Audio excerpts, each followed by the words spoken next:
Today we're looking at another Adidas Ultra Boost model that is actually somehow even more expensive than the one I showed you before. So let's go right in and see why is this one more expensive and is it better than the one before. Hey guys, welcome back to a Kicks Reasons channel. Today we're looking at Adidas Ultra Boost 1.0 and this one is slightly more expensive like I mentioned at the beginning, retailing at $210. The one before I showed you, the gray and the red one, was $200 and most of them are retailing for $200, but there are a few colorways, including this one, which is the linen green and silver green, is retailing at $210. And I'm going to point out a few things that are actually making this specific colorway slightly more expensive. So right away, some of the things you might notice when you get them in hand, probably in the camera is going to show as well, is the side panels where the three stripes are and the cups around the heel.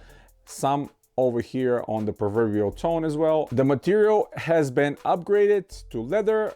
Granted, it's not a genuine leather, but it's leather, and compared to the previous one or the one I showed you before, this was plastic or harder rubber, and this cups on the back were plastic. Here we're talking about leather. So how is this making the shoe a lot more expensive? Well, personally, I don't think it should be $10 more expensive because, again, this is not a genuine leather. There's nothing special about it. It's not going to provide better containment. It's not going to be more luxurious. It just looks nicer, at least to me. When you look it up close and you check out these panels, we have a DBOST Ultra Boost branding on the lateral side like on the other pair, but this one again is done in this synthetic leather. The three stripes are synthetic. The laces are going through through those synthetic three stripes, and slightly more synthetic leather on top of the proverbial tone. Again, proverbial tone because this whole upper is prime knit. There is no tone. There's no one separated material.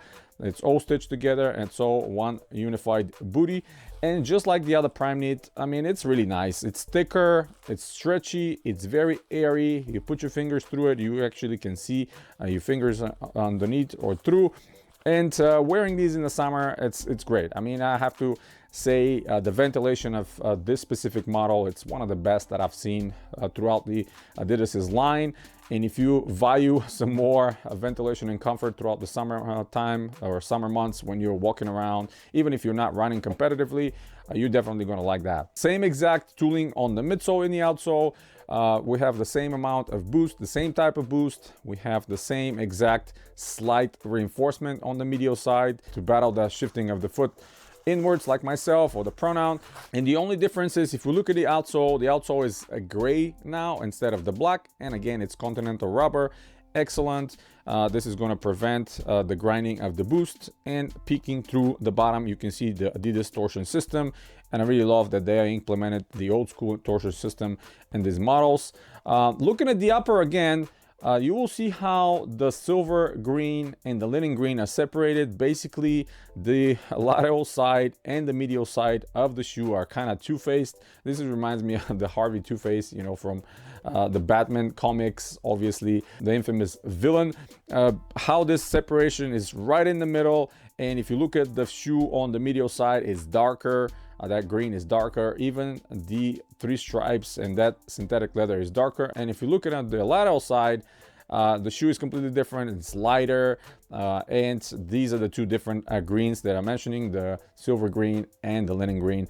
The laces, unfortunately, are not separated like this. They're nice cotton and synthetic laces, but they are one color as well. They're really nice. Obviously, you don't even have to lace these because they're so free-flowing, especially if you're not using them competitively. You can just slip them on and off you go running. Same exact insole as the previous model. Very nice Polylite. You can pull it out, refresh it, clean it, wash it, do all that stuff with no problem whatsoever. It's not glued in. And through the bottom you can peek and see again the boost. And these are produced in December of 22, so almost a year ago. I think they came in early springtime or late springtime, and they're still being produced, still being sold on adidas.com. Tons of colorways. This model, Ultra Boost 1.0, has been very popular for a long time. People really like getting these and rocking these throughout the summers. The padding on the heel is exactly the same, slightly cushioned pillows on both lateral and medial side. Back side is almost nothing. We have heavily pronounced ducktail, what I like to call with Adidas's designs over here. But it's not intrusive, it's not digging into your Achilles, it's kind of pointing backwards, so that's fine. We have Adidas branding on the toe lip. And yeah, that's pretty much it. Nothing really fancy here, just the different materials used on the stripes and different material used on the cup on the back. Again, the cup is nothing super reinforced. It's more of a free-flowing.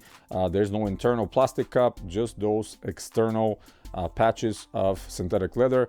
And again, for casual wear, I think these are great. I really like this colorway. I'm a fan of kind of a greenish, light greenish colorways. So this to me is quite fresh. Honestly, summertime, throw them in with some shorts and just walk around or even travel. These are great for traveling because you don't have to tie them.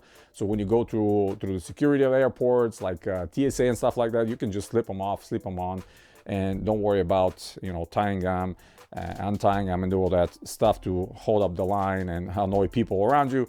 But yeah, it's a good model. Obviously, dropping down from $210 to $70. I pay $70 for these.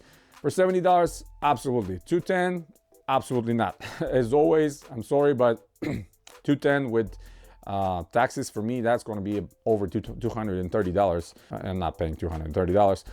But $70, yeah, absolutely. For $70, they are excellent.